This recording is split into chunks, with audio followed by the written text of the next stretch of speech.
Hello friends मु पवित्र आपन को स्वागत करुँच मोर आउ एक नूतन ब्लॉग को। आज आसन जा गोटे भल जगह जबार अच्छी बाटर बहुत जिन देखिए बहुत एंजॉय करेंगे। मो चैनल जोड़ी रुहतु चलतु जा चलो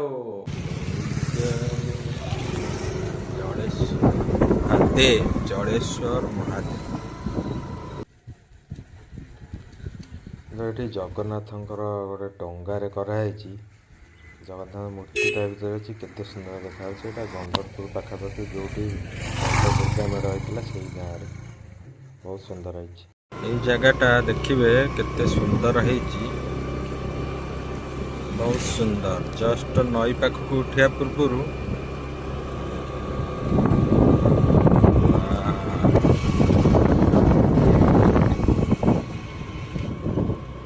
गोटे ब्रिज देखा सेटा हूँ तेलेंगा पेंठ जीवा रास्ता। मु बर्तमान से बाहर भी स्टे ट्यून यही रास्ता दे गले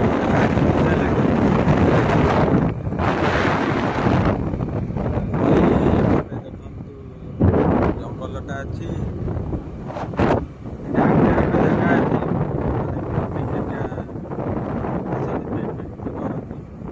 कहती यही जो जंगलटा नईकर भीतर फिस्ट फिस्ट भी कर बढ़िया व्यू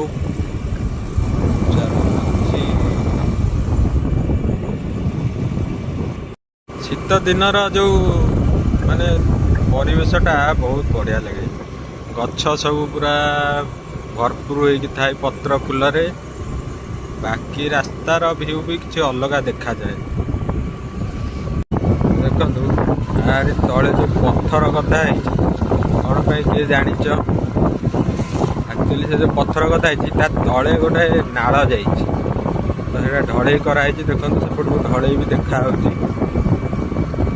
जड़े माछ धरे माछ धर आगू आउ गोटे ब्रिज अच्छे एमती जोटा कि नई तले नाल जा भी देखेबी चल।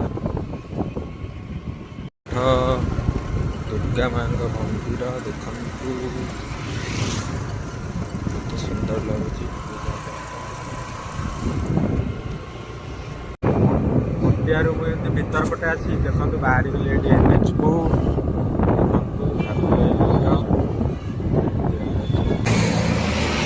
बर्तमान मुझे पहुँच जाइए महानदी ब्रिज अच्छी।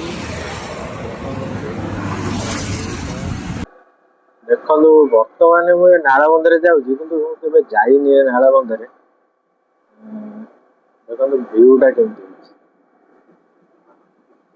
लगुच शीत दिन को पटे अच्छी नई चित्रतला नई डाण पटे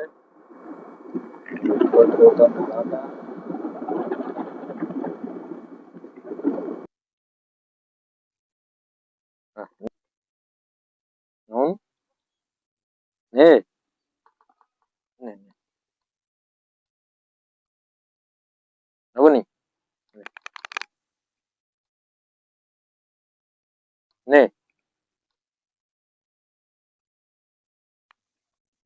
भाବୁची काले मारिबी कौन से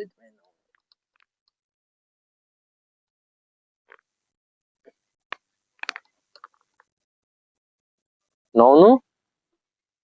अरे ने बाबा कहीं अजणा हो खाइलुनी गोटे बिस्कुट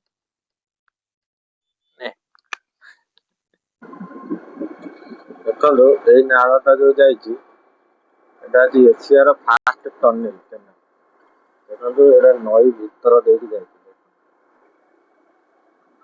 तेणु जो केनालटा देखो आसी गोटा एटा हूँ शिशुआ पाखे देखिए देख नई तले जापटा चित्रतला नई एशियार फास्ट टनेल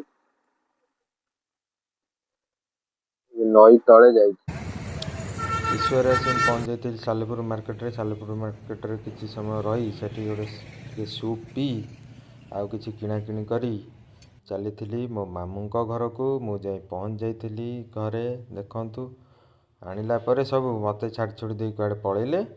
मु रोची टाटा बाय बाय।